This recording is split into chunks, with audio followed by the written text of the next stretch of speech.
Buenas tardes, mi nombre es Alfredo Rosati, soy de la provincia de Río Negro, ingeniero agrónomo recibido en la Universidad Nacional del Comahue.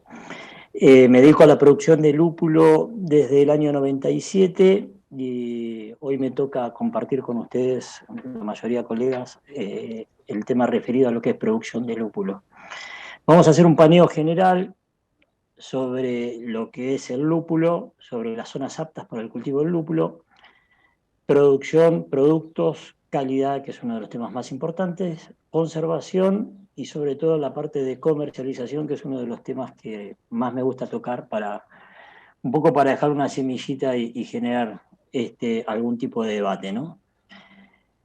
El lúpulo, como su nombre lo indica, es una planta diclinodioica de sexos separados, es una planta trepadora, llega a medir unos 5 a 6 metros de altura. La parte aérea es anual, la parte radicular es perenne, ¿sí? O sea que todos los años vuelve a brotar. Y las partes principales son las guías principales que se utilizan para trepar a través de un tutor, las laterales sobre las que se depositan las inflorescencias, las hojas, las flores, los conos y frutos en caso de que haya algún tipo de polinización, ¿no? La tasa de crecimiento es bastante alta, ronda los 10 a 15 centímetros por día y es una planta totalmente fototrópica, es totalmente dependiente de la luz.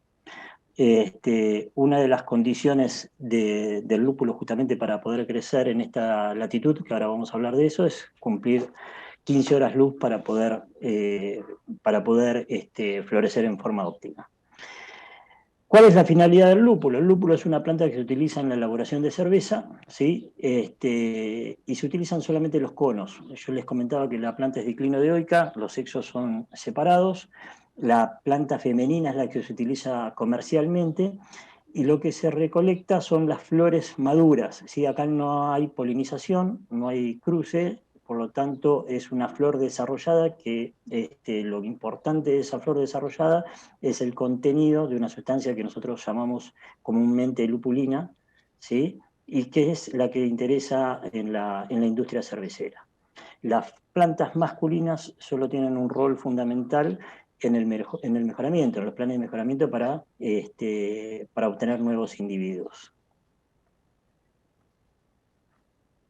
Hay otros usos que no son tan habituales, que tienen que ver con el uso medicinal, ¿sí? Tiene propiedades sedantes, se utiliza como fertilizante orgánico, de hecho, todo lo que no se utiliza de la planta, ¿sí? Todo lo que no es cono, se vuelve a reutilizar y se agrega al campo. Y después, bueno, otros usos que son no tan habituales como la utilización para gastronomía, para la utilización de algunos canastos, ropa, etcétera, que acá no es habitual, en Europa no tanto tampoco, sí en Estados Unidos por ahí tiene un poquito más de trascendencia eso, pero no tanto como lo medicinal. ¿Cuál es la importancia del lúpulo en la elaboración de cerveza? Estos tres primeros componentes son los más importantes. El lúpulo interviene en el amargor de la cerveza a través de los ácidos alfa, interviene en el aroma de la cerveza a través de la composición de aceites e interviene en el sabor, ¿sí? A través de ambos dos.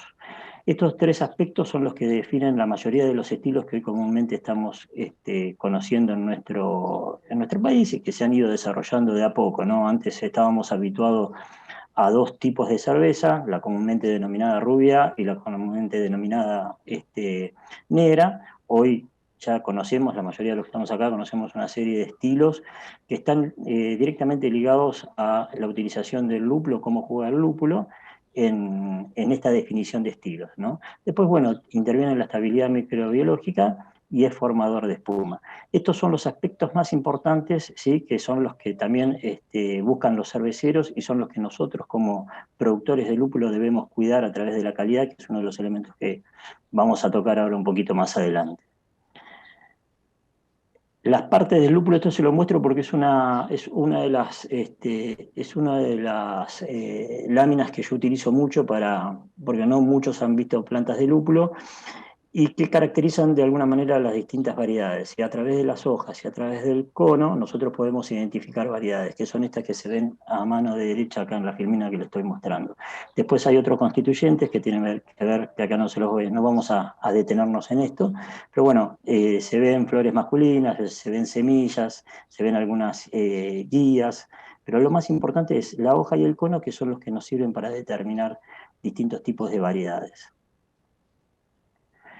Este cono, acá tengo un corte longitudinal, se puede apreciar un cono y cómo se deposita la sustancia, la lupulina, esta sustancia que le da el amargo y el aroma a la cerveza y el sabor, que son los tres aspectos que yo les comentaba que son los más destacados. En la base de estas brácteas, en las axilas, estas brácteas y bracteolas, se depositan estos metabolitos secundarios que son los que tienen este poder amargante, ¿sí? Que como todo metabolito secundario no cumple un rol elemental ni fundamental en la planta, sí lo hace, y sí y la creencia más firme, si bien no está totalmente demostrado, es que estas sustancias se elaboran simplemente como una defensa natural de la planta. Por eso la mayor concentración la encontramos en los conos, que es donde se van a depositar las semillas en caso de haber algún tipo de polinización, ¿no? También tiene en el resto de la planta, pero no en la concentración que vamos a ver en los conos, tienen las hojas y tienen las guías, ¿sí? Pero sí en una proporción mucho más baja. Y siempre como un elemento de defensa ante el ataque de hongos fundamentalmente y de algunos insectos. Lo que les muestro acá son los principales constituyentes, que son estos tres: las resinas, que están compuestas por ácidos alfa y ácidos beta, que son los que le dan el amargo, fundamentalmente; los aceites, que son una muestra compleja de muchísimos volátiles, que aportan el sabor y el aroma a la cerveza; y los polifenoles, ¿sí? Estos tipos de constituyentes son los que a nosotros nos definen a los lúpulos como, es una definición grosera que hoy se dejó de utilizar, pero a grandes rasgos sirve para definir lúpulos en aromáticos y en amargos, ¿sí? Los lúpulos aromáticos generalmente son los que tienen un perfil más acentuado por el lado de los aceites, y los lúpulos amargos son los que tienen un contenido mayor de ácidos alfa, ¿sí? Que son los que directamente están relacionados con el amargor que transmiten a la cerveza, ¿no? Generalmente variedades aromáticas tienen un 6, 7, 8% de ácidos alfa y un contenido de aceites del 1 al 1,5. Los lúpulos amargos tienen un contenido de ácido alfa muy superior, en algunos casos llega hasta 18% de alfa, ¿sí? Y parten de 12, 11, 12%. Y los lúpulos de doble propósito pueden tener entre un 8 y un 10% de ácidos alfa, e intervienen, justamente como dice la palabra, en los dos aspectos, en brindar amargo, ¿sí? O en brindar aroma. ¿Qué es lo importante de esto? Que de acuerdo a esta separación, las cervecerías utilizan un grupo de lúpulos o el otro dependiendo del estilo de cervezas que quieran hacer. Hay cervezas que son más genéricas, ¿sí? Que no imparten un aroma característico y por lo tanto van a tener un componente mayor de lúpulos de amargo, ¿sí? Solamente para impartir un amargo suave. Pero al no buscarse ningún tipo de aroma o algo que caracteriza a esa cerveza, los lúpulos aromáticos en este tipo de cervezas son menos utilizados. Esto es importante en las zonas aptas del cultivo. ¿Sí? Nosotros ubicamos todos los cultivos de lúpulo entre los 35 y los 55 grados de latitud, tanto para el hemisferio norte como para el hemisferio sur. Eso es importante porque acá en América del Sur el único país que estaría en condiciones de producir lúpulo sería Argentina, sin condiciones naturales para producir lúpulo, y esto tiene que ver con la cantidad de horas luz, ¿sí? En estas latitudes nos aseguramos por lo menos 15 horas luz, que es lo que necesitamos para que la planta pueda florecer. Este es uno de las condiciones necesarias para la floración. La otra, por eso yo al principio les comentaba que necesitaba desarrollar entre 5 y 6 metros de altura, es el desarrollo de 20 a 25 entrenudos. Esas dos condiciones, el desarrollo de los 20 a 25 entrenudos juntos con las 15 horas luz, son las dos condiciones que me aseguran una máxima floración, ¿sí? Por eso son estas zonas, por eso se definen estas zonas como las más óptimas. Después vamos a ver que en el caso de Sudamérica cómo se da la producción de lúpulo en Chile y cómo se está dando en Brasil, que a pesar de no tener condiciones óptimas, están haciendo trabajos, tienen programas de mejoramiento tendientes a lograr el cultivo de lúpulo en Brasil, ¿no? En Argentina tenemos dos zonas que son las que actualmente encontramos con producción de lúpulo, la zona del Alto Valle de Río Negro, ¿sí? Ubicada en los 39 grados de latitud, y la zona de la comarca andina, ¿sí? Del paralelo 42, donde tenemos dos zonas, la del Bolsón y la del Hoyo, ¿sí? Cerca del lago Puelo. Estas dos zonas son, por excelencia, son las productoras de lúpulo. En Argentina la primera zona donde se desarrolló el cultivo del lúpulo fue en la zona de Mar del Plata, y después, obviamente, por cuestiones de clima, se fue corriendo hacia la zona del Valle y posteriormente hacia la zona del Bolsón. En Argentina el cultivo del lúpulo fue traído de la mano de los galeses y después fue subiendo en forma natural por el río Chubut, pero comercialmente se empezó a explotar, como les comentaba, en la zona de Mar del Plata y luego en estos dos lugares que hoy actualmente se encuentran con producción de lúpulo. Les recuerdo que pueden ir haciendo consultas en el canal de Agrositio, me las van pasando, yo si quieren se las voy contestando, acá me las van a ir pasando por WhatsApp, así que si hay alguna pregunta me la van haciendo y la vamos respondiendo en el momento, ¿sí? Estas son, a grandes rasgos, son las dos grandes diferencias que tenemos entre la zona del Alto Valle y la zona de la comarca andina. La zona del Alto Valle es una zona mucho más árida que la zona de la comarca andina. Tenemos una mayor área productiva en la comarca andina, con 5 productores, y en la zona de Río Negro tenemos un solo productor, ¿sí? Y en líneas generales esto lo que nos define es qué tipo de variedades podemos utilizar en cada una de estas zonas. No quiere decir que una zona sea mejor que la otra, lo que sí nos da es una pauta de qué variedades pueden desarrollarse en una zona mejor que en la otra, ¿no? Acá tengo alguna pregunta. Perdón, me aclaran que las preguntas se hacen en las páginas, ¿sí? Por favor, háganla a través de la página donde se está transmitiendo esto, ¿sí? Bueno, otra de las grandes diferencias que tenemos entre estas dos zonas es la precipitación. En la zona del Alto Valle tenemos una precipitación que no supera los 200 milímetros al año, y en la zona de la comarca andina estamos hablando de 800 a 900 milímetros por año, ¿sí? Obviamente esto hace que los problemas de enfermedades sean un poquito más acentuados en la zona de la comarca andina, y no tanto en el Alto Valle de Río Negro, donde la zona es mucho más árida, ¿sí? En el caso de Europa, estos puntos que ven acá son las zonas de mayor producción.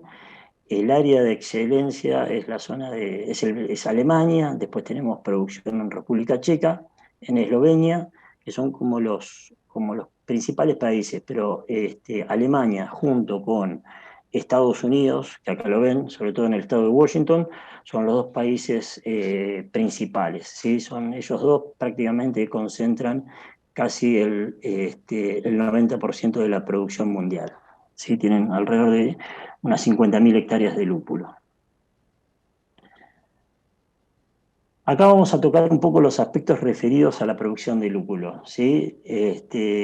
¿Cuáles son los aspectos más importantes? Por ahí sin entrar en un nivel de detalle, pero sí como para que vean a grandes rasgos en qué consiste la producción de lúpulo.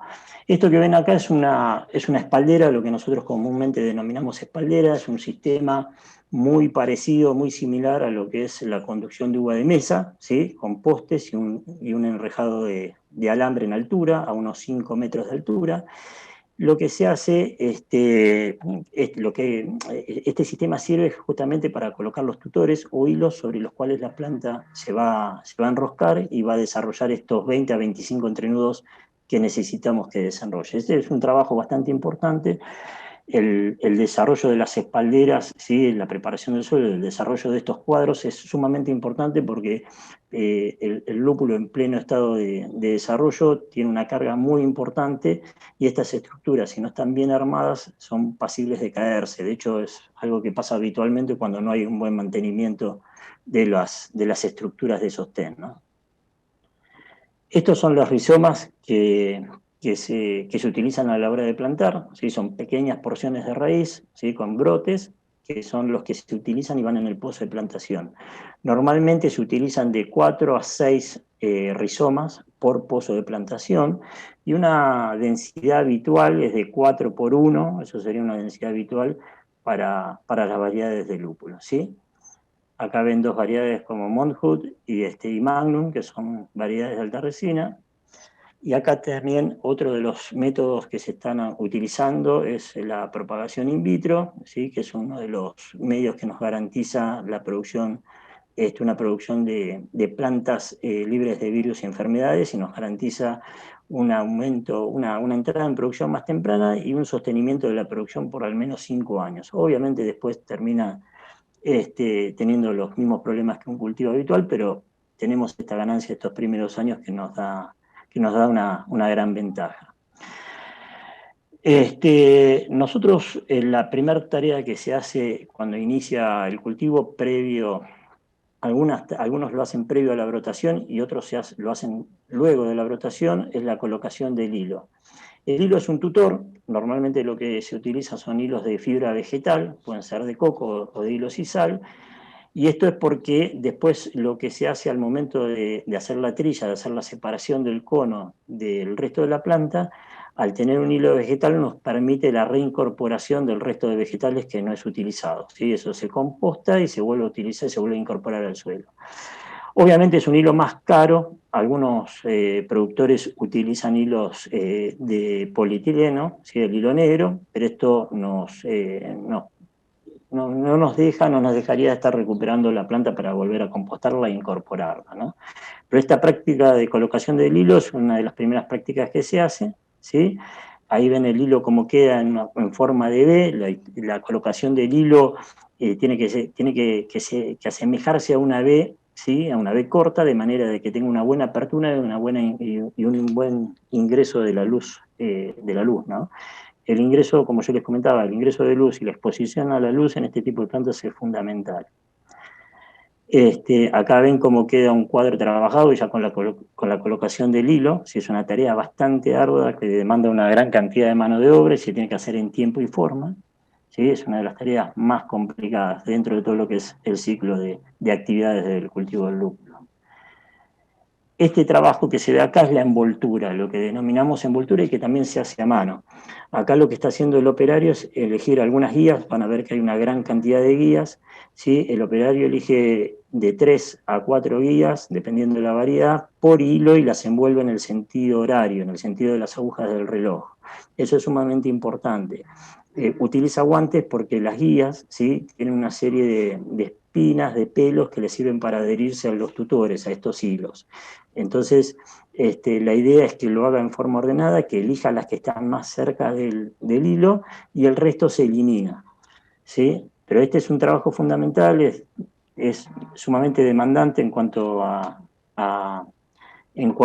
mano de obra. Discúlpenme que voy a ir leyendo las preguntas que me van entrando. Acá Horacio consulta cómo es la zona de Mendoza, del Valle de Uco. Horacio, acá lo que hay que tener en claro es el paralelo, que es un poco lo que yo comentaba. Siempre que estemos entre los 35 y los 55 grados de latitud y nos garanticemos mínimamente 15 horas luz, no habría ningún tipo de problema. Deberíamos analizar particularmente la zona del Valle de Uco. Y después, bueno, otra serie de temas, pero principalmente es esto, que es lo que nos demarca claramente cuáles son las zonas aptas, ¿no?, para el cultivo del lúpulo. Agustín pregunta, buenas tardes, ¿podría repetir la cantidad de nudos que mencionó para que ocurra la floración?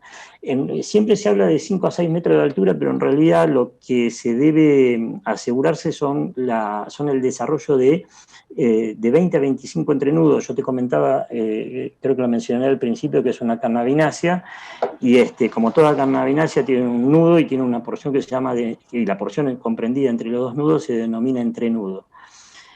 Esta cantidad de entrenudos debe ser de entre 20 y 25 entrenudos, ¿sí? Esto es fundamental también para que la planta florezca de forma óptima.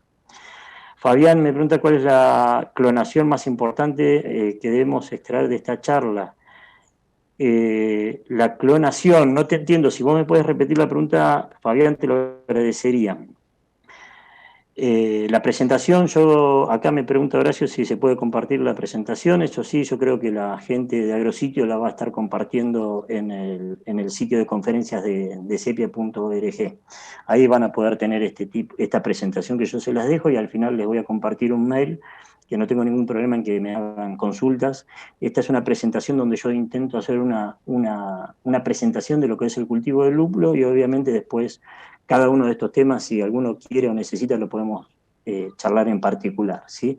Pero sí, Fabián, repetime un poco o aclarame un poco cuál es tu consulta, que no alcanzo a entenderla. Me preguntás cuál es la clonación más importante para mí que debemos extraer de esta charla. Después, si me lo aclarás, yo te lo respondo con gusto, ¿dale? Bueno, acá, como les comentaba, hicimos el primer trabajo, que es la colocación del hilo, y el segundo trabajo, que es la envoltura, que son dos trabajos sumamente importantes. Lo más importante de esto es hacerlo en tiempo y forma. Yo les comentaba al principio que tiene una tasa de alrededor de de crecimiento de alrededor de 15 centímetros por día.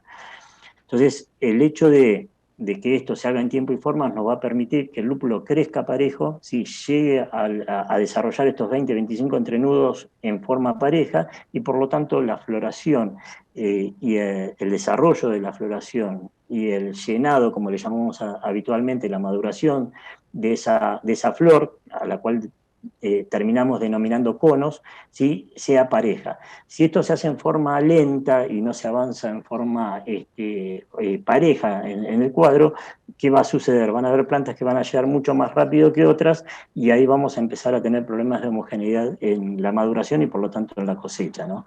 Por eso este tipo de tareas son esenciales y son claves en las distintas etapas que cumplimos, que les estoy mostrando a lo largo del ciclo del cultivo del lúpulo. Acá van a ver, bueno, cómo empieza a desarrollarse el cultivo una vez que se va envolviendo. La planta continúa por sí sola, siempre en el sentido de izquierda a derecha, en el sentido de las agujas del reloj. Nosotros la ayudamos y elegimos las primeras hojas. Después, la planta sigue haciendo su recorrido sola, sin ningún tipo de ayuda. Nosotros en la zona del Bolsón no es tan habitual, pero sí en la zona del Alto Valle, donde hay donde hay mucho viento, y eso hace que muchas veces los extremos, los ejes de las guías se desprendan de la planta y tengamos que intervenir corrigiendo esto, ¿no? Es habitual, no es un problema, pero tampoco es algo tan arduo ni tan pesado de hacer. Acá se ve en esta foto como a través de un carro, personas en altura van atando estos tutores, los hilos, en la parte superior del enrejado, y hay personas que vienen colocando con barretas estos hilos en el centro de la planta para que después los operarios puedan envolverlo, ¿sí?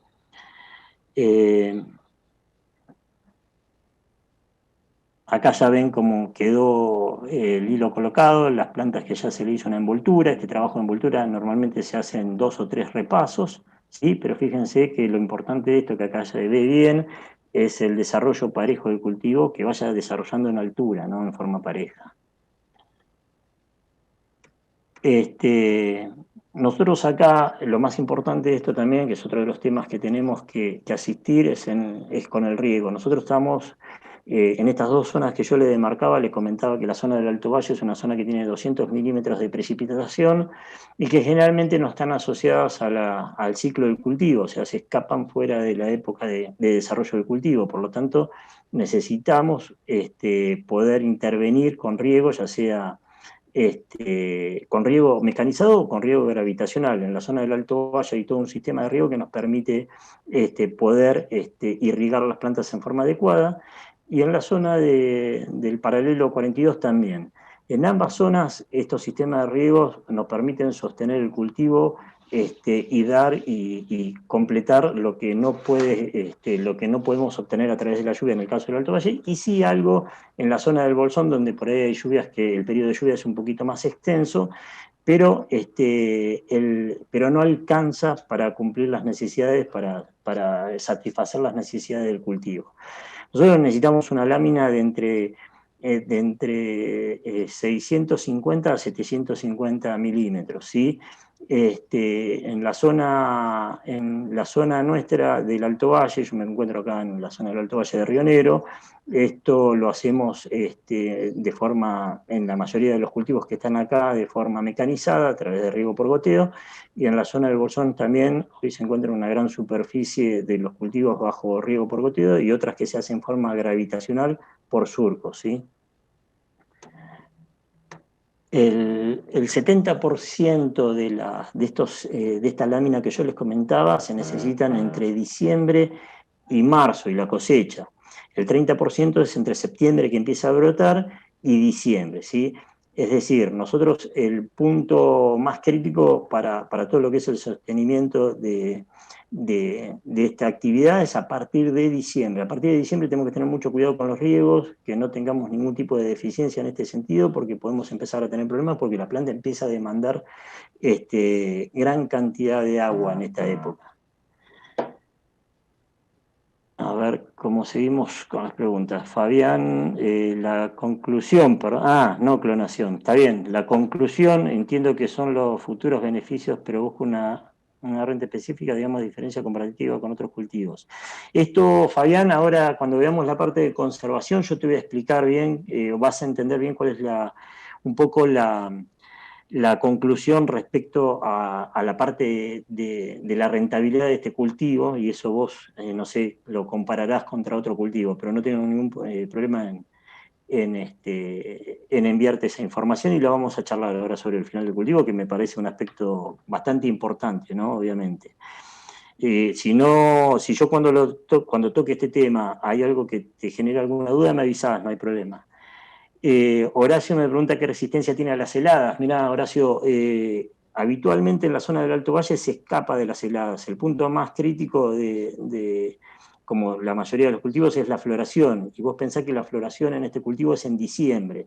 O sea que nosotros acá en el Alto Valle no tendríamos problema, a no ser que ocurra una helada tardía, ¿sí? Pero no tendríamos mayormente problema con las heladas.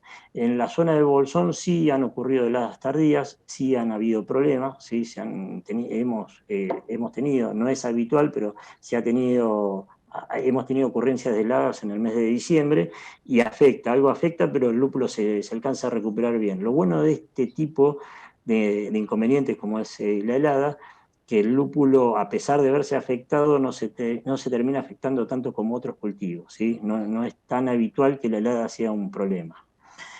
Nazarena, en general, ¿cuántos días realizan el repaso de la envoltura de las plantas y aproximadamente cuánto tiempo operan lleva esta actividad por hectárea? Bueno, Nazarena me pregunta qué tiempo hay entre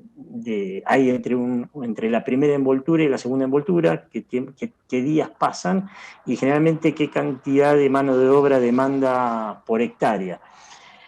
Habitualmente lo que es la envoltura más o menos con 8 operarios se hace una hectárea, más de una hectárea por día, pero una hectárea seguro, yo digo para que tengas un número bien firme, son 8 operarios por día, es lo que te demanda la envoltura por hectárea. Tiene que hacerse muy bien. El segundo repaso, que generalmente se espera una semana, se hace muchísimo más rápido, ¿sí? Hablando de mano de obra, lo puedes hacer con 2 personas por hectárea por día. Y el tercer repaso es muchísimo más rápido, pero habitualmente entre una envoltura y el repaso de esa envoltura ocurre 7 días, ¿sí? Alrededor de 7 días. ¿Sí? La primera envoltura es mucho más, hay que hacerla con más detenimiento, lleva más tiempo porque hay que elegir las guías, envolverla, hay que tener un especial cuidado y ya se van bajando las guías que no se van a trepar. Ocurre habitualmente que, obviamente, no todas las plantas tienen al principio, el mismo desarrollo, pero sí, por lo que justamente por eso nos demanda una segunda envoltura o un segundo repaso, ¿sí? Y el tercero ya es más que nada como para asegurarse que no haya quedado nada sin envolver. Lo que yo les tenía que comentar acá es que previo a esta envoltura, lo que hay que hacer es, que ahí sí demanda un poco el tema de un estudio serio en cuanto a en cuanto a cómo va a venir el tiempo, porque a mí particularmente me ha pasado de años donde tuvimos temperaturas muy altas desde el inicio de la primavera y la planta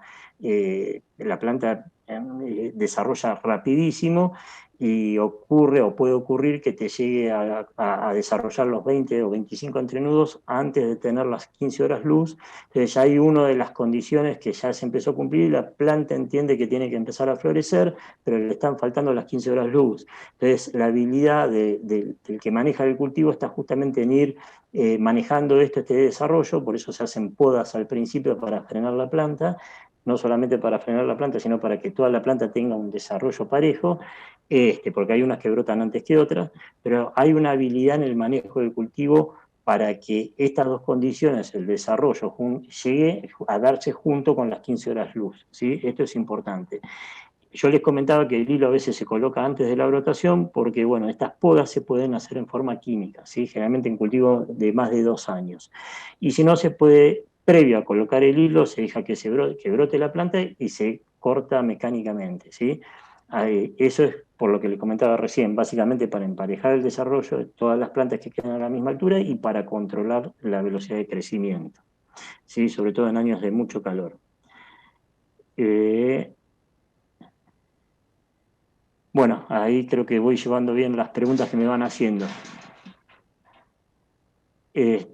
Acá se ven fotos de un riego gravitacional, un riego por surco, y vemos fotos de un riego mecanizado con la línea de goteo, ¿sí? También hay un manejo, nosotros estábamos habituados al desarrollo de distintas, aparte de los cultivos tradicionales que vamos manejando, siempre generalmente, y se hizo habitual en los productores de acá de Argentina, ir estudiando algunas variedades, ¿sí? Que fueron seleccionadas fenotípicamente. Nosotros no tenemos un programa de mejoramiento en Argentina, sí existió en la década del 80 y hoy son estudios que demandan muchísimo dinero y hoy no hay intereses ni por parte del Estado ni por parte de un privado en este tipo de programas. Entonces lo que se hizo habitual es que generalmente hay algún tipo de cruzamiento no deseado, no buscado, ¿sí? La planta a pesar de ser plantas femeninas, cuando hay algún evento que ocurre habitualmente, cuestiones climáticas que son extremas o fertilizaciones mal manejadas, donde la planta se siente atacada por ese lado, por una cuestión de supervivencia, tiende a emitir flores macho, ¿sí? Que obviamente polinizan a las flores y generan semillas. Estos nuevos individuos que crecen en forma natural, no buscada, no deseada, a veces son detectados por los productores, ¿sí? Y se van estudiando, se van separando y se van viendo a ver qué comportamiento tienen. Pero es un manejo técnico que requiere el seguimiento, ver cómo se comportan estos conos, las plantas, cómo se comportan agronómicamente y cómo se comportan.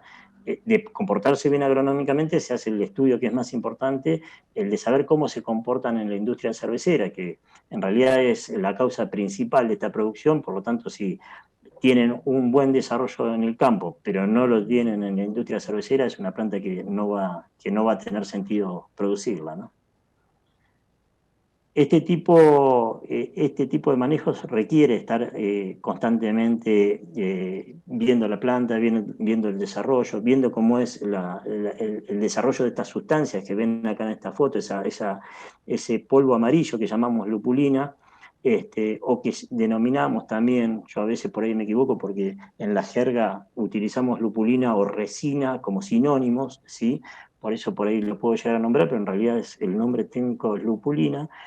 Pero fíjense que esto es algo que constantemente hay que seguirlo, el aspecto sensorial de cómo se comporta sensorialmente esa variedad también es sumamente importante, hay que entrenar eso. Yo más adelante le voy a mostrar lo importante del aspecto sensorial y cómo cada variedad tiene una característica determinada y marcadamente diferente respecto a otras, incluso llamativamente. Nosotros acá también hacemos un estudio pormenorizado de todo lo que es la parte de fertilización, lo que es nitrógeno, fósforo y potasio es sumamente importante, el fósforo al principio en cultivos nuevos, después ya no lo es tanto, si la demanda es baja, una relación 3:1:3 en NPK, y sí, después hay otros elementos que van tomando importancia a lo largo de las distintas etapas del cultivo, ¿sí? Por ejemplo, el calcio es importante previo a la floración, ¿sí? Magnesio también lo es importante después de la floración, el zinc en el caso del Alto Valle también es importante como elemento para la generación de esta sustancia que yo les comento, que es la lupulina. O sea, en las distintas etapas fenológicas del cultivo van cobrando importancia a distintos elementos, pero el grueso y lo más importante es el nitrógeno, ¿sí? Porque es una planta que tiene un desarrollo, una tasa de crecimiento altísima, y el potasio, ¿sí? Que son dos de los elementos. El potasio también es sumamente importante en la formación de resinas. Bueno, estos elementos de nutrición. Acá demuestro cómo se recuperan las plantas luego de la cosecha y se composta y se vuelven a agregar en el campo. Por eso es importante la utilización del hilo vegetal. Y acá ven plantas ya desarrolladas, donde están los conos bien desarrollados. Fíjense la cantidad de conos que podemos llegar a tener por planta, ¿sí? Dependiendo de la planta estamos hablando de alrededor de 1 kilo o un poco más de conos por planta. Y esto es un poco para nombrarles todo el aspecto sanitario, todas las enfermedades e insectos que pueden llegar a estar interviniendo a lo largo del ciclo del cultivo y en los cuales nosotros tenemos que prestar fundamental atención, ¿sí? En la zona de la comarca andina es importante el control de peronóspora, es una zona con muchísima humedad, como yo les comentaba, y la incidencia de enfermedades es alta, contrariamente a lo que ocurre en la zona del Alto Valle, ¿sí? Donde la precipitación es baja y el tema de enfermedades es bastante, la incidencia, la presión de enfermedades es baja, sí puede ser de algunos insectos como los ácaros, ¿sí? La arañuela depende de la presión, depende del año, pero sí tiene un rol importante acá en la zona del Alto Valle. Pero en cualquiera de las dos zonas, a diferencia de lo que ocurre en otras partes del mundo, nosotros realmente tenemos poca presión de plagas y enfermedades, ¿sí? Es un cultivo que en este aspecto no es complicado de conducir, ¿sí? Bueno, después de todo esto yo les comentaba un poco el tema de los ciclos, hablamos de lo importante de la estructura, del movimiento del suelo, de la importancia del riego, de la colocación del hilo, de la conducción de las plantas, de la parte de fertilización, de la parte de sanidad. Todo esto es importante ir llevándolo hasta el momento de cosecha. El momento de cosecha es en la zona, en el hemisferio sur, se da a partir de fines de febrero, principio de marzo, ¿sí? Y en el hemisferio norte se da en agosto, septiembre. Una buena cosechadora, ahora yo les voy a mostrar cuál es el punto, cómo definimos el punto de cosecha, ¿no? Una buena cosechadora nos sirve para cosechar entre 3 y 6 hectáreas por día, ¿sí? Esto para que tomen magnitud de lo importante del equipo de cosecha. El equipo de cosecha nos va a definir la cantidad de la superficie que nosotros podemos cosechar. Nosotros no podemos, el periodo de cosecha no puede exceder los 30 días, de 30 a 40 días. ¿Por qué? Porque ya cuando los días se empiezan a cortar, ¿sí? Cuando ya estamos entrando fuerte en otoño, la planta empieza a mandar reservas hacia la zona radicular y se empieza a secar. Entonces nosotros tenemos una ventana de cosecha donde tenemos que cuidar sobre todo los aspectos cualitativos, lo que yo le decía, la calidad del producto. Esta composición de aceites y de resinas se tiene que mantener en su máximo. Nosotros, si esto dejamos pasar el tiempo y no lo cosechamos en tiempo y forma, ya empezamos a tener procesos oxidativos que obviamente van en detrimento de la calidad del producto, ¿no? El objetivo, como yo les comentaba al principio, es la separación de los conos del resto de la planta, ¿sí? Eso se hace a través de una trilla, yo ahora les voy a mostrar fotos, pero básicamente son dedos metálicos que separan el cono del resto de la planta. Estos conos, una vez que son separados, se llevan a secaderos, del campo vienen alrededor del 75% de humedad, es lo que contiene un cono cuando recién es cosechado, ¿sí? Y en los secaderos se tiene que bajar a un 8 o 10% de humedad para que se conserve de forma óptima. Esos conos que fueron extraídos, que se separaron, que se secaron y se terminaron con un 10% de humedad, son enfardados, ¿sí? A través de la utilización de prensas, ¿sí? En fardos de alrededor de 90 kilos. Esta es la mejor forma de conservar la flor, ¿sí? Esto va a cámaras de frío hasta tanto se procese, ¿sí? Pero esto es clave también. Esta rapidez desde el momento que nosotros empezamos a cosechar la planta, que cortamos la planta, se empiezan a desencadenar todos los procesos de oxidación. Entonces, este tiempo entre la cosecha y la formación del fardo y la conservación del fardo en frío tiene que ser lo más rápido posible. Hay tiempos que hay que respetar, como son los del secado. Este tiempo de secado lleva alrededor de 8 horas, es un tiempo que no podemos achicar, pero fuera de estos tiempos que son los tolerables, tenemos que hacerlo de una forma totalmente prolija y rápida, de manera de no complicar la calidad del producto, ¿no? Yo les comentaba que el punto óptimo de cosecha se determina con algo que es sumamente fácil, ¿sí? Que es la materia seca. Cuando nosotros, esto es por diferencia de peso, tomamos muestras y cuando llegamos a un 20-25% de materia seca, el lúpulo está en su punto óptimo de cosecha. Esto es un ejercicio bastante fácil, simplemente se hace con una balanza, pero paralelo a esto después tiene que ver la expertise de la persona que maneja el cultivo. A medida que se va acercando al punto óptimo de cosecha, el lúpulo va madurando, los aceites van tomando mayor intensidad, uno los percibe más intensos, el color de la lupulina se va haciendo, torna de un amarillo claro a un amarillo más intenso, casi naranja. Esto, una persona que tenga la experiencia suficiente puede determinarlo tranquilamente conociendo la variedad, ¿no? Y otro de los aspectos es que al ir secándose, ¿sí? al ir perdiendo humedad, este cono, si uno lo presiona contra el oído, se va haciendo, va percibiendo como un papel cuando uno lo hace un bollito, eso lo va percibiendo también. Pero eso tiene que ver con todo un aspecto sensorial que tiene que ver con una persona que tiene experiencia en este tipo de cultivos, ¿no? Pero si uno no tiene experiencia, la forma más sencilla y es la forma más exacta de definir el punto de cosecha es determinando este 25% de materia seca. Disculpen, a ver si me entró, creo que me entró una consulta más. Augusto, ¿podés explicar cómo se ancla el hilo en el suelo? El hilo, como yo les comentaba, en la parte superior está abierto para que cuando lo unamos en el suelo, en el centro de la planta, forme una V invertida, ¿sí? En la parte del suelo, esa V se utilizan, algunos productores simplemente atan los dos hilos, hacen un nudo y lo insertan en el suelo con una barreta, y lo más habitual es usar una W, ¿sí? Se pasa el hilo por abajo y cuando se inserta en el suelo, las dos extremos de la W hacen de resistencia para que ese hilo no se pueda salir. Pero es a través de esa W, se pasa el hilo y se inserta con una barreta. Yo no tengo imágenes, después si sobre el final de la charla me lo recordás, busco esas imágenes y te las puedo compartir, no hay problema. Pero es muy sencillo, es muy sencillo de hacer. Esto es una foto sacada el 25 de noviembre en la zona del Bolsón, ¿sí? Fíjense cómo las plantas llegaron a una altura ya bien, ya empiezan a desarrollarse, ya casi llegaron al alambre, ya se están desarrollando los laterales sobre los cuales se van a desarrollar las inflorescencias, ¿sí?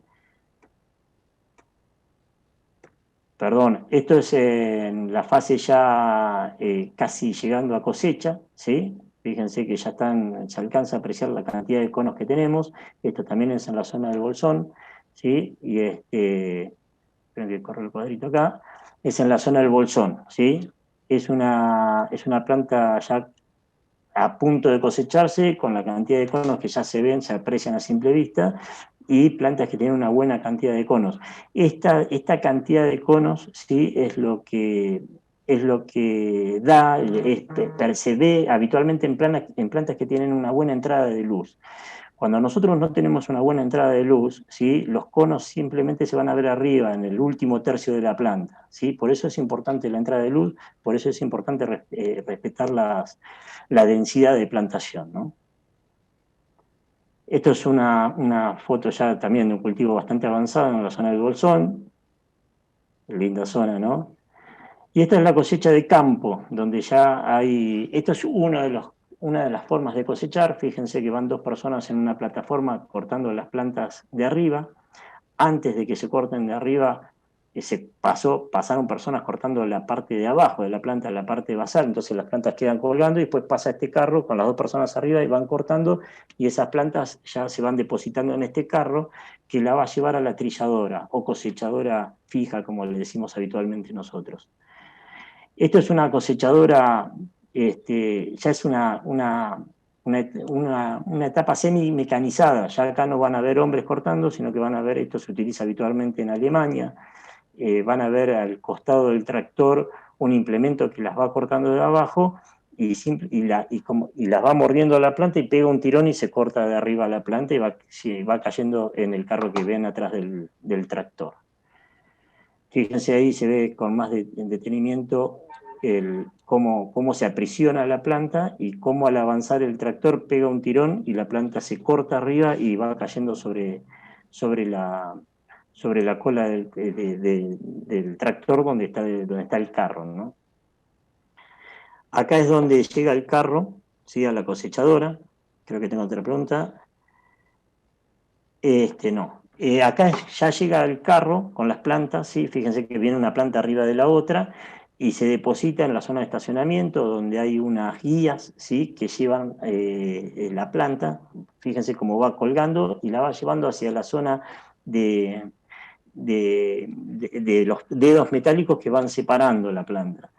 Esta zona fíjense acá a la derecha van a ver las plantas colgando y ya van entrando en una zona donde hay una serie de dedos metálicos que van raspando la planta y en esa primera separación caen todo lo que es hojas y conos y en una segunda etapa, a la izquierda arriba van a ver una serie de planos inclinados que permiten separar las hojas del resto de los conos, ¿sí? Finalmente, bueno, acá van a ver esta misma cosechadora en la zona del Bolsón. Fíjense que hay personas enganchando las plantas. Esto es una cosechadora que le sacamos una foto porque es una cosechadora de industria argentina, ¿sí? En algún momento se hizo acá en la década del 70, ¿sí? Es una cosechadora de muy baja velocidad. Si ustedes ven esta que estamos viendo acá, esta planta tiene una capacidad de 1250 guías por hora, ¿sí? Esta ya es una planta que ya maneja 800 y esta es una planta no llega a las 100, 150 guías por hora. ¿Sí? La velocidad es muy baja, esto es un problema para algunos productores porque el tener una cosechadora que no tiene una velocidad de cosecha, eso nos restringe bastante en la superficie que podemos tener por esta ventana de cosecha que yo les comentaba, que es de alrededor de 30 a 40 días, ¿no?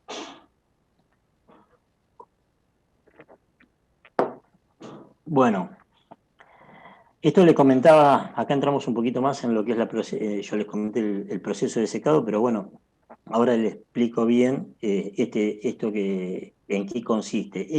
Esta cantidad de conos, ¿sí? Que entran con un 75% de humedad, nosotros necesitamos bajarlo, ahora les voy a mostrar unas fotos, a una humedad del 10%. Generalmente, dependiendo de la variedad, son 8 horas y con variedades de mucho contenido de ácidos alfa, hasta de 15 a 18, llevan un poco más de horas de secado, pero generalmente no exceden las 12 horas de secado, ¿sí?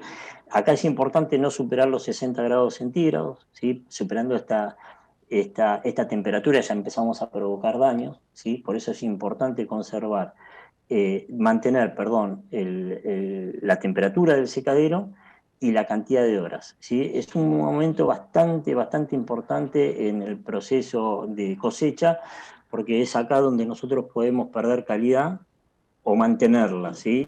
Perder kilos o mantenerlos, digamos, porque si nos pasamos en el secado y bajamos la humedad por debajo del 10%, estamos perdiendo kilos. Entonces es sumamente importante, de la misma manera que si no lo secamos y lo dejamos con un 12, 13 o 14% de humedad, estamos provocando esa bola de humedad que queda o ese fardo mal secado, esas flores mal secadas se terminan ardiendo. Luego de esta etapa de secado, ya viene lo que es la etapa de revenimiento, se deja por un periodo de 24 horas para que se equilibre la humedad, ¿sí? La humedad del secadero con la humedad ambiente, ¿sí? Para finalmente obtener este 10% de humedad final, que es la que nos sirve a nosotros para después ser procesado.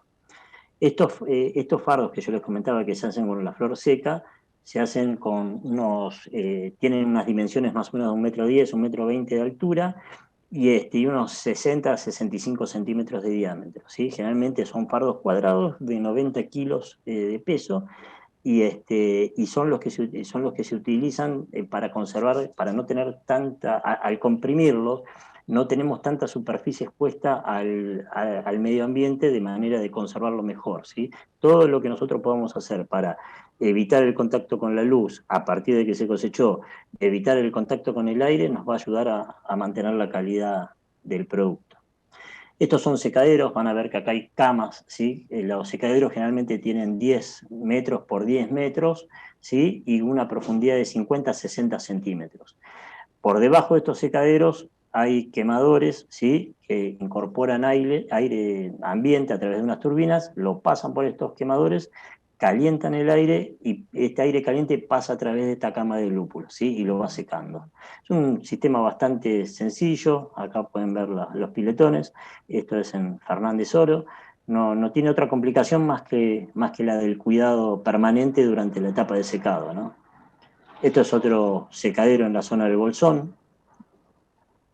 Estos también son secaderos en la zona del Bolsón, son más chiquitos, son secaderos también en pileta, pero mucho más chicos. Y estos son fardos que van a ver acá a la izquierda la flor ya prensada, ¿sí?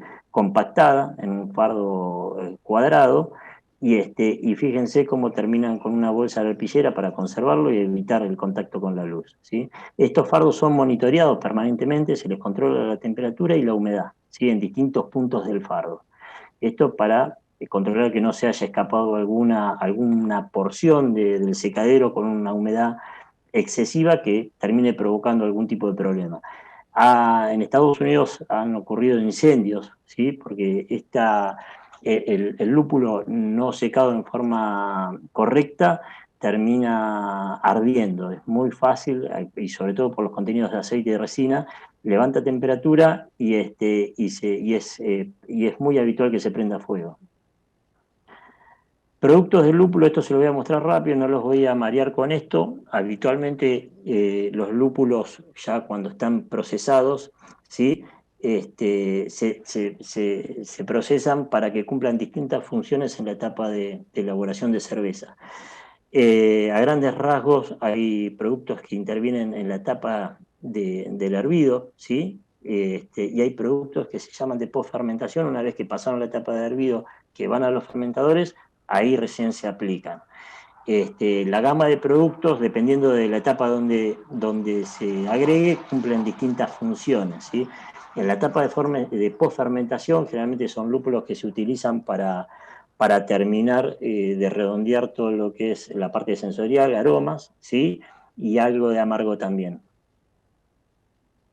Fíjense que acá en productos del hervido tenemos lúpulos en cono, lúpulos en pellet y extracto de lúpulo, que el extracto de lúpulo es un concentrado, es una especie de miel donde tenemos grandes concentraciones de ácidos alfa y de aceites esenciales, ¿no?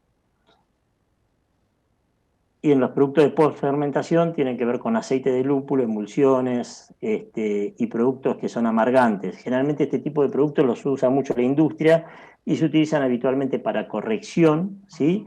Y también se utilizan para ayudar a la cerveza en la conservación, ¿sí? Hay lúpulos que son reducidos, que sirven para que la luz no ataque a la cerveza. Ustedes saben que la mayoría de las cervezas se venden en envases color caramelo porque la luz es un elemento bastante complicado, ¿sí? Porque ataca corta algunos radicales oxidrilio y provoca lo que se ve habitualmente como un aroma a zorrino. Bueno, hay lúpulos que ayudan a reducir este ataque de la luz, ¿sí? Y permiten que la cerveza se conserve mucho mejor. Pero básicamente lo que quiero mostrarle acá es que en toda la etapa de proceso de elaboración de cerveza hay distintos productos de lúpulo que intervienen, ¿sí? para cumplir determinadas funciones. Acá son los lúpulos que se utilizan, que son los denominados lúpulos convencionales, que se usan en el hervidor, y en esta etapa van todos los lúpulos que se utilizan en la fermentación y después de la fermentación. ¿Sí? Este es un esquema bastante básico y después también se los voy a compartir. Bueno, calidad. Estamos bien con la hora. Acá simplemente me detengo porque es un aspecto, como en todos los cultivos, ¿no? Pero en este cobra mucha relevancia porque tiene una incidencia directa en la industria de la cerveza. Nosotros denominamos calidad a todas las sustancias, ¿sí? Medibles, ¿sí? Que pasan y que se transmiten a la cerveza, que finalmente logramos que se identifiquen en la cerveza. Si nosotros logramos que nuestros lúpulos se conserven de forma tal que sus propiedades, ¿sí? Ya sea su contenido de aceites o sus contenidos de ácidos alfa, siguen de forma intacta la cerveza, estamos seguros de que estamos produciendo un lúpulo de calidad, ¿sí? Este, en toda esta cadena que yo les muestro acá, desde la producción, la cosecha, el secado, el acondicionamiento, esto que les mostraba esta etapa de revenimiento después del secado, el almacenamiento de los fardos de lúpulo en flor, el proceso de peletizado o el proceso de extracto, en el almacenamiento de estos productos y en el transporte de estos productos, intervenimos siempre, siempre, siempre y podemos estar afectando de manera continua lo que es la calidad del lúpulo. De todo este proceso, obviamente, es importante todo el ciclo del cultivo, pero también es muy importante cómo tratamos y cómo almacenamos nuestro producto, cómo almacenamos la flor y cómo almacenamos el producto terminado. ¿Sí? Nosotros teniendo la seguridad de un buen almacenamiento, nos vamos a garantizar un producto por al menos, dependiendo el tipo de proceso, pero en el caso del pellet, nos aseguramos hasta 3 años de una guarda en forma correcta y en un aprovechamiento óptimo del lúpulo. Si esto no ocurre así, si nosotros en cualquiera de estas etapas provocamos algún desorden, vamos a estar incidiendo claramente en la calidad y vamos a tener un producto no óptimo para la elaboración de cerveza y se va a detectar muy fácilmente, sobre todo en lo sensorial, ¿no? Acá me están haciendo alguna pregunta. ¿Cosechadoras de producción nacional existen? No, Pablo me pregunta si hay cosechadoras hoy habitualmente que sean de industria argentina. No hay, la verdad que no hay, son todas importadas, básicamente de Alemania y de Estados Unidos son los dos, yo te nombraba que son los mayores productores de lúpulo y obviamente todo lo que tenga que ver con lo relacionado a la producción viene de estos dos países. Hubo en algún momento, sí, una CRIPSA, pero hoy habitualmente no hay. Hay un productor que es con el que trabajamos nosotros, yo tengo una sociedad con 3 personas más, nos dedicamos a la producción de lúpulo, y se hizo un intento de una máquina que todavía no está bien terminada, porque parece sencillo, pero bueno, tiene sus vueltas. Pero básicamente no, hoy no hay producción, no hay una industria nacional que se dedique a elaborar este tipo de cosechadoras, ¿no? Horacio me pregunta qué productos fitosanitarios son recomendados para la peronóspora, teniendo en cuenta de no afectar las futuras fermentaciones. No, en realidad lo que hay que tener en cuenta acá, Horacio, son los tiempos de carencia, ¿sí? Cuando vos utilizás, hay distintos productos dependiendo del grado de ataque que se pueden utilizar y obviamente hoy también tiene que ver los precios de cada producto. Pero acá lo más importante para no afectar después y que no encuentres ningún residuo de pesticida son respetar los tiempos de carencia. Hay productos que te dicen que pasado, o sea, que podés aplicarlo, por ejemplo, hasta 25 o 30 días antes de cosecha. Eso es lo que hay que respetar. Después lo otro se puede manejar, no hay problema, ¿viste? No es que hay un producto, obviamente hay productos que funcionan mejor que otros, pero tiene que ver más con el tiempo de carencia. La densidad de plantación o número de plantas por hectárea, me pregunta Nazarena. Nosotros habitualmente se manejan unas 3.000 a 3.300 plantas por hectárea dependiendo de la variedad. Nosotros acá en Argentina, por ejemplo, tenemos una variedad que se llama mapuche, que el desarrollo de la planta es impresionante, que comparada con el Cascade, que es una planta de origen norteamericano, que también se produce acá en Argentina, es una planta mucho más chiquita, tiene un desarrollo columnar que comparado con el mapuche es mucho menor. Entonces, en un cultivo con plantas de mapuche, la densidad sería de no más de 2.800 a 3.000 plantas por hectárea. Y en Cascade nos podemos ir a 3.300 plantas por hectárea, no va a haber ningún tipo de problema con eso. Pero habitualmente estás para hacerte un promedio entre 3.000 y 3.300 plantas por hectárea. Fabián pregunta entonces, según el estado del secado, ¿se sabe a punto máximo de maduración de la planta? ¿Cómo lo muestra la figura? Sí, vos me estás preguntando acá, Fabián, respecto a la materia seca. La materia seca que yo te nombraba para saber cuál es el punto óptimo de cosecha es eso, es tomar una muestra húmeda, pesarla, ¿sí? Para determinar el peso inicial. En una estufa la podés llevar la secás hasta peso constante y después por diferencia de peso obtenés lo que es materia seca y ahí vas a estar determinando. ¿Por qué se llama punto óptimo?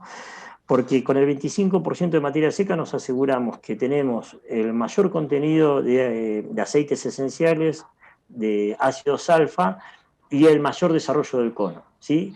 No es que estos componentes o este máximo desarrollo de cono junto con los componentes de aceites y ácidos alfa se dan al mismo tiempo. El cono desarrolla hasta un momento que se mantiene constante. Los aceites y las resinas alfa se desarrollan, se mantienen un tiempo y después empiezan a caer por oxidación. Pero nosotros tenemos que buscar el punto medio donde estemos en el mejor momento de estas tres variables que son las que nos inciden en la cosecha, ¿sí? Bueno, esto es una de las partes que es sumamente importante, una vez que nosotros, y de hecho hoy está cobrando muchísima relevancia, nosotros la verdad que el movimiento artesanal provocó esto, que hasta antes de toda esta movida artesanal, de cervecerías artesanales, la industria no ponía tanto el foco en diferenciar esto, la industria generalmente usaba los lúpulos como lúpulos genéricos, no diferenciaba, sí, diferenciaba variedades, pero era lo mismo usar un mapuche que un cascade, que no sé, que cualquier otra, que un traful, para nombrar variedades que son de acá Argentina, le era indistinto. A partir del nacimiento del sector artesanal, el cervecero artesanal sí empezó a darle mucha importancia y a diferenciar entre distintos lúpulos. Y esta es una tabla que nos sirve a nosotros para diferenciar lúpulos desde el aspecto sensorial. Cuando uno percibe el lúpulo, estos son los descriptores que nosotros podemos llegar a encontrar en el lúpulo, ¿sí? Encontrar frutos rojos, encontrar aromas florales, mentol, té, frutos verdes, cítricos, vegetal, caramelo. Esto se encuentra y es muy habitual encontrarlo. Obviamente hay que entrenar, hay que estar, hay que ir, no se encuentra un día para otro. Hay algunos que son muy marcados, que uno sin tener una experiencia puede llegar a detectar este tipo de características en el lúpulo, pero créanme que es llamativo que una planta de lúpulo pueda dar este tipo de aromas tan marcados. Yo le voy a dar ejemplos, bueno, esta es una tabla que sirve para diferenciar, pero le voy a dar ejemplos que para que ustedes lo vean, hay una variedad que se llama mandarina bavaria, que claramente tiene aroma a mandarina. Es increíble, pero ustedes lo van a percibir. ¿Sí? Tiene otro tipo se perciben otros tipos de aromas, sí, pero el aroma a mandarina es destacado, ¿sí? Y parece mentira que una planta de lúpulo entregue este tipo de perfil, este descriptor. Hay otra que se llama Polaris, que claramente tiene menta, y se percibe la menta y lo pueden percibir. Es muy fácil en este tipo de variedades. Yo le nombro esta para que vean que hay variedades que son marcadamente, tienen un perfil sensorial que es fácil de detectar. Esta Hugh Melon claramente es melón, ¿sí? Tiene un aroma de melón.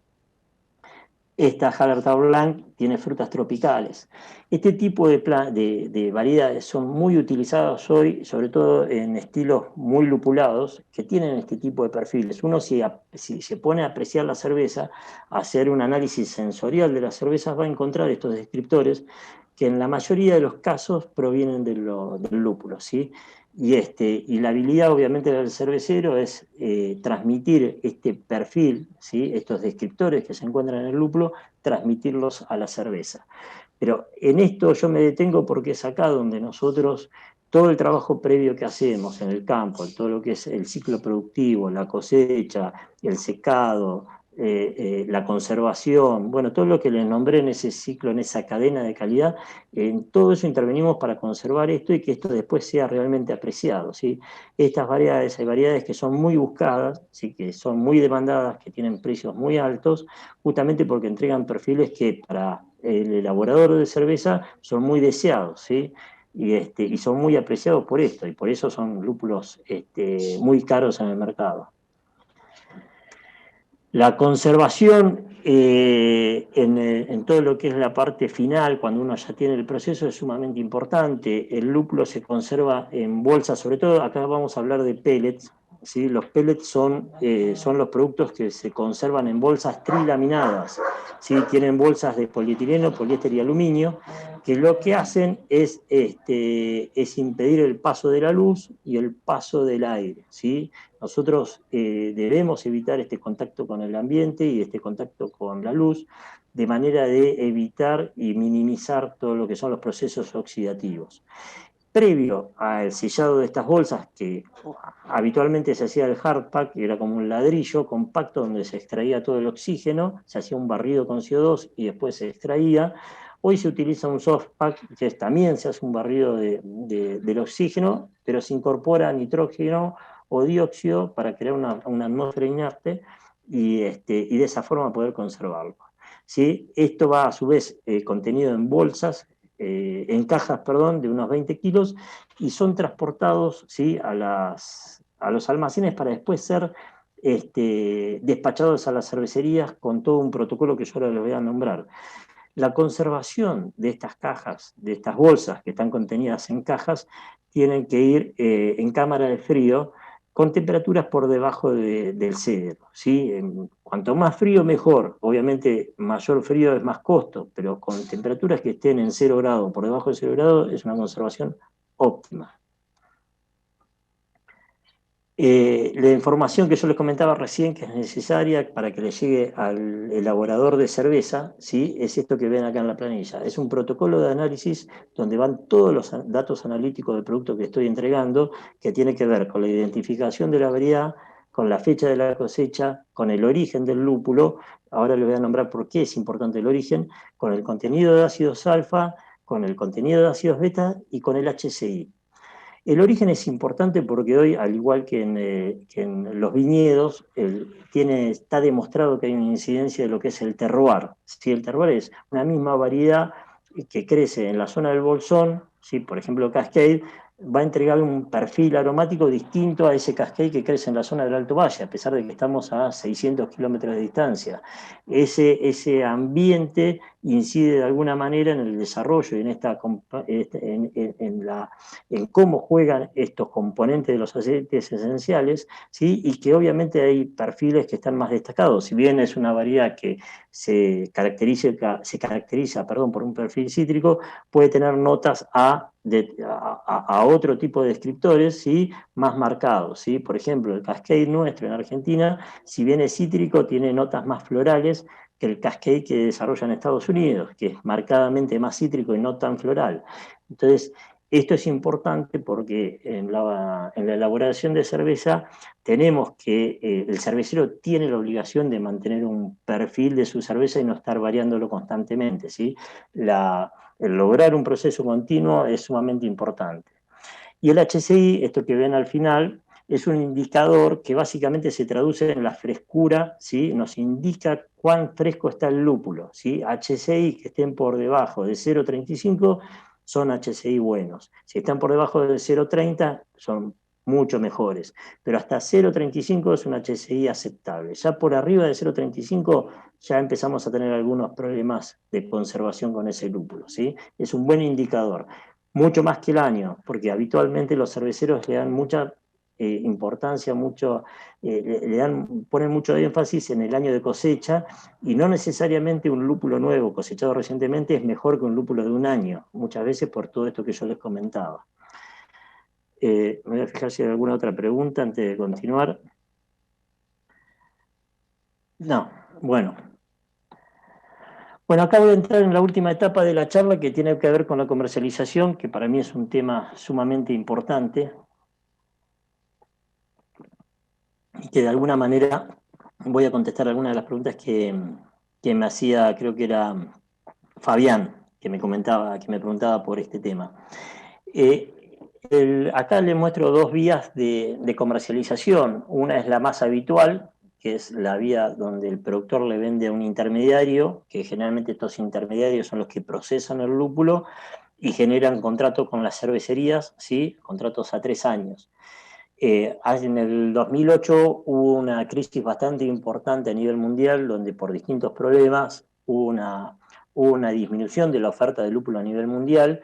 Estos intermediarios que habitualmente generan contrato con las cervecerías, pero no generaban contratos por la compra de la totalidad de la producción, se vieron en problemas porque tenían contrato con las cervecerías, pero no con los productores. Entonces, al no haber un contrato con los productores y al haber una gran demanda y una baja oferta, el lúpulo pasó a tener valores siderales, ¿sí? De hecho, en ese momento se denominó el oro verde.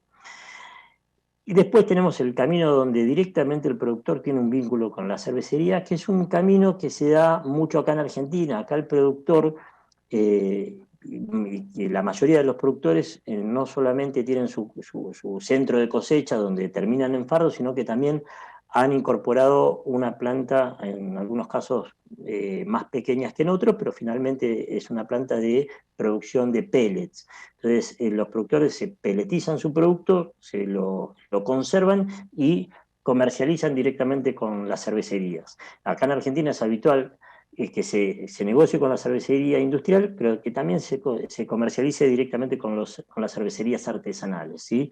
No es tan habitual en otras partes del mundo, pero acá en Argentina se dio de esa manera. Las variedades aromáticas tienen un peso, tienen un costo de venta por kilo, ¿sí? Y las variedades de amargo por contenido de ácidos alfa, que yo les comentaba que las variedades de amargo generalmente se utilizan como genéricas.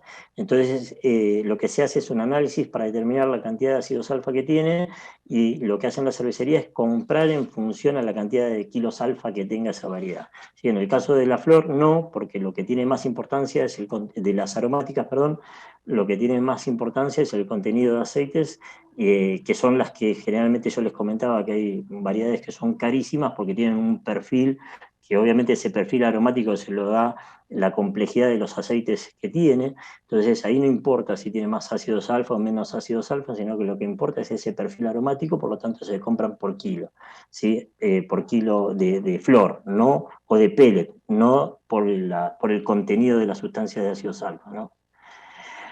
Acá vamos a entrar y le voy a comentar un poco a grandes rasgos cuál es la situación de Argentina. Ya estamos terminando la charla, pero le vamos a poner un poquito de énfasis a esta parte porque es importante. A mí me gusta marcarla para que vean que a pesar de que Argentina es uno en Sudamérica, es el único país en condiciones óptimas de producir lúpulo, fíjense cómo estamos comparados con el resto del mundo. Alemania y Estados Unidos son los dos actores principales, en conjunto tienen el 70%, 72% de la producción mundial de lúpulo, y el resto de los países vienen muy lejos, muy de lejos.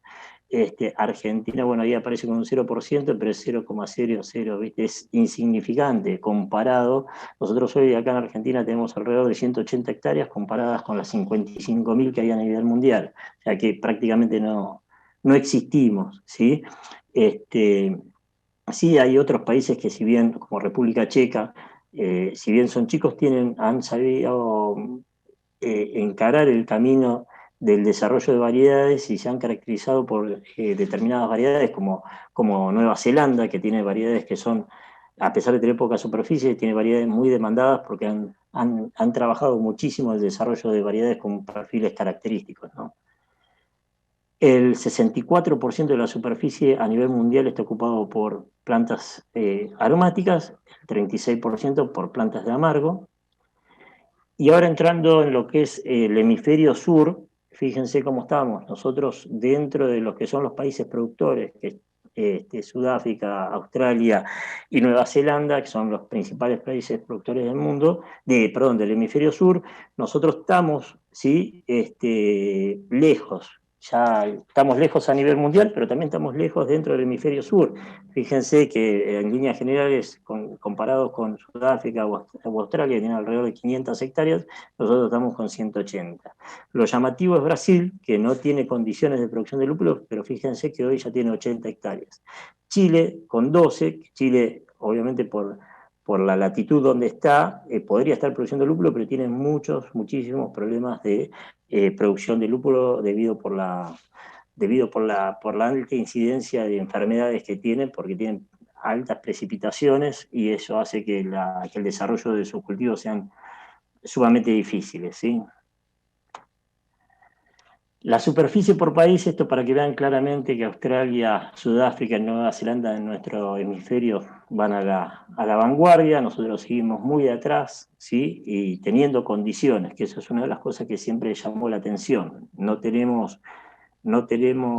somos un país productor por excelencia y estamos muy lejos de serlo, y ahora van a ver la parte comercial y le va a cerrar un poco más el por qué digo yo que es llamativo el estado en que hoy estamos con respecto a este cultivo, ¿no? La participación por país, este es un poco más para que vean, es simplemente una torta descriptiva, ¿sí? El 35%, el 28% Nueva Zelanda y el 23% Sudáfrica, prácticamente ellos tienen el 90% de la producción, ¿no? Fíjense el hemisferio sur comparado con el hemisferio norte. El hemisferio norte, básicamente Alemania, Estados Unidos y todos los países del hemisferio sur participan con un 3% en la torta mundial, ¿no? Prácticamente nada. Acá es donde empieza a tomar un poquito más de relevancia esto que le estoy comentando. Fíjense que en Sudamérica, ¿sí? Ya entrando en Sudamérica específicamente, el nivel de producción que tenemos comparado con la demanda, ¿sí? Y la diferencia que tenemos. Esta diferencia obviamente ¿de dónde viene? De los grandes países productores de lúpulo. Básicamente las importaciones desde Sudamérica vienen de Alemania y de Estados Unidos, ¿sí? Son países que nosotros como países sudamericanos, el 46% de nuestras importaciones están explicadas por Estados Unidos y el 52% por Alemania. Eso en términos de moneda significan 72 millones de dólares, ¿sí? Nosotros en los países sudamericanos importamos lúpulo por un valor total de 72 millones de dólares, ¿sí? Básicamente las importaciones, esto muestra las exportaciones de los países hacia Sudamérica, que es distinto a esto que yo le mostraba recién.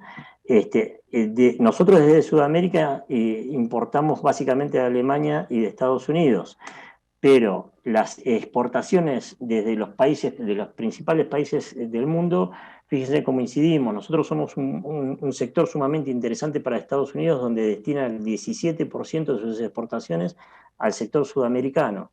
Alemania no llega al 10%, y fíjense que Nueva Zelanda está casi en el 20% de sus exportaciones están destinadas a Sudamérica, ¿sí? Nosotros acá es donde tenemos una oportunidad, ¿sí? Que tenemos que aprovechar, ¿sí? Porque hoy esta falta de oferta la estamos captando de países que son obviamente, que tienen una relevancia, pero que nosotros podríamos estar en condiciones prácticamente de, no digo suplir toda esta diferencia, pero sí empezar a trabajar como para achicar esta brecha, ¿no?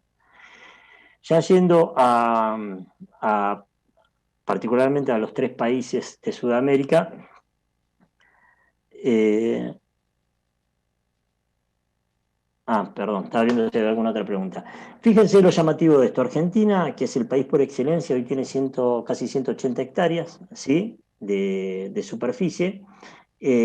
Comparado con Chile, que tiene 12 hectáreas. Chile tiene superficies por chacra de 2 a 5 hectáreas. Argentina tiene entre 10 y 70 hectáreas por chacra, por superficie.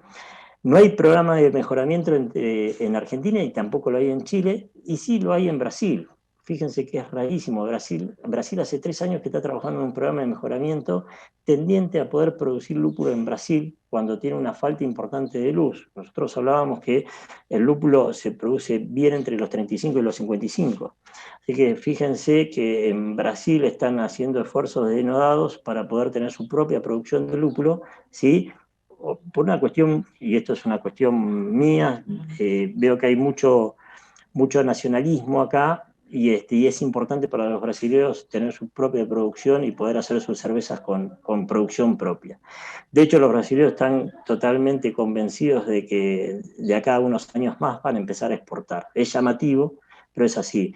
Están trabajando fuertemente en todo lo que es mejoramiento de plantas para lograr lúpulos que puedan producir, ¿sí? con menor cantidad de horas luz. Hoy, actualmente, están supliendo esa falta de horas luz con luz artificial, que es de la única forma que pueden llegar a tener producción. Así todo, los que son cultivos comerciales no tienen buenos rendimientos. Esto que muestro acá como expectativas son de pequeños proyectos que tienen, de plantas aisladas, que obviamente hacen una correlación directa que les termina dando estos rendimientos que hoy no se están viendo en campo, ¿sí? Están muy lejos de estos 2.100, 2.400 kilos por hectárea que ellos declaran en sus ensayos. ¿Sí? Los cultivos que ya son comerciales están muy, muy, muy por debajo de esto y es entendible, ¿no? Pero fíjense, esto se los marco para que vean que nosotros como un país donde tenemos las condiciones naturales para producir lúpulo, estamos muy lejos todavía de lograrlo, ¿no? Argentina, este es otro de los grandes problemas que tenemos en Argentina. Tenemos el 75%, 76% de nuestra superficie ocupada con dos variedades, ¿sí? Con Cascade, que es de origen norteamericano, y con Mapuche, que es de origen nacional. Pero fíjense que nosotros es llamativo que expliquemos el 75% de nuestra superficie solamente con dos variedades. O sea, estamos muy lejos en el desarrollo de variedades. Esto es una falencia muy grande en el cultivo del lúpulo en Argentina. Tenemos que empezar a introducir variedades, empezar a adaptar variedades y, paralelo a eso, tratar de trabajar en un programa de mejoramiento, mejorar lo que yo les comentaba al principio de la charla, que lo están haciendo en forma autónoma cada productor, que van haciendo selecciones fenotípicas, ¿sí? Pero no bajo ningún programa serio de manejo. Pero nosotros tenemos que poder revertir esto porque la oferta que hoy nosotros tenemos para el cervecero es muy baja, es muy baja. Cascade es una variedad de la década del 70. Fíjense que hoy ocupa más del 50% de nuestra superficie. Mapuche es una variedad de la década del 80, pero ya han sido superadas por otras variedades que tienen perfiles mucho más buscados por el cervecero, ¿no? Este, bueno, acá les mostraba las importaciones, básicamente hablando de Argentina, ¿sí? Ya entrando en Argentina, nosotros como país importamos el 74% desde Estados Unidos y el 21% desde Alemania, y ya tenemos el 95% de nuestras importaciones. Esos, en términos económicos, representan casi 8.200.000 dólares, ¿sí? Por año que invierten tanto la industria como el sector craft, ¿sí? Ellos invierten este dinero por año para importar variedades desde estos países. También es llamativo, yo lo muestro esto porque también es algo sobre lo cual nosotros podemos trabajar y tenemos ahí una oportunidad, ¿no? El destino de la producción nuestra local, estas 179 hectáreas que yo les mencionaba, tienen como principal destino la industria. El 72% de nuestra producción va a parar a la industria y el 28% va a parar al sector craft. Fíjense que esto es en términos cuantitativos, en cuanto a cantidad, pero fíjense que en términos económicos ya la torta es distinta. ¿Esto qué quiere decir? Que este 28% que consumen los craft lo pagan mucho más caro que la industria. O sea que en términos económicos el sector craft está dispuesto a pagar más dinero por la misma variedad que la industria, y eso es muy bueno. Por eso hay que hay que prestarle mucha atención al sector craft, que están dispuestos a poder a pagar un mayor dinero por variedades, ¿no? Fíjense que esta brecha no es tan grande entre los craft y la industria. Ustedes piensen que en Estados Unidos la participación de las cervezas de craft en la torta, ¿sí? Es del 10%, y sin embargo con ese 10% ellos consumen el 45% de la producción de lúpulo en Estados Unidos. O sea, es un sector que consume mucho más, utiliza mucho más lúpulo por litro de cerveza y lo paga mucho mejor que la industria. Bueno, acá llegamos al final de la presentación. No sé si han quedado preguntas, ¿sí?, por hacer. Si no, yo encantado de la vida. Creo que no, creo que no hay más preguntas. Ahí les dejo mi mail. Cualquier cosa me contactan a través de este mail. También les vuelvo a recordar que a través del sitio, ¿sí?, de Agrositio pueden hacer las preguntas, y yo entiendo que ahí van a tener toda la presentación para que la puedan mirar con mayor tranquilidad y mayor detenimiento. Así que de mi lado agradecerles su tiempo, su dedicación, su tiempo para con esta charla, y estoy en contacto para cualquier duda que tengan cada uno de ustedes, ¿sí? Yo me despido, los dejo acá y les agradezco muchísimo su atención, ¿sí? Muchas gracias.